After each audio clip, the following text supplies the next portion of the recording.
Yes sir, ba't po kayo nakangiti? May problema po ba sa pagkuha ko ng blood pressure? Wala. Nagandahan lang ako sa'yo at naamoy ko kasi yung bango ng buhok mo.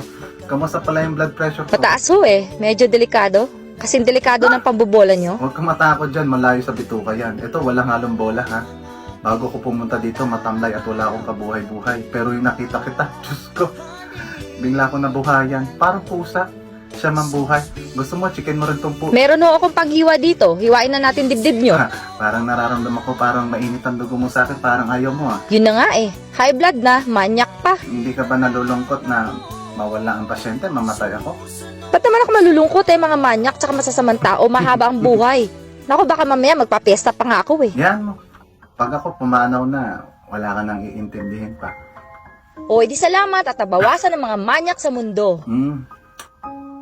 Mumultuhin na lang kita. Tapos, tatabihan kita pag matutulog ka na.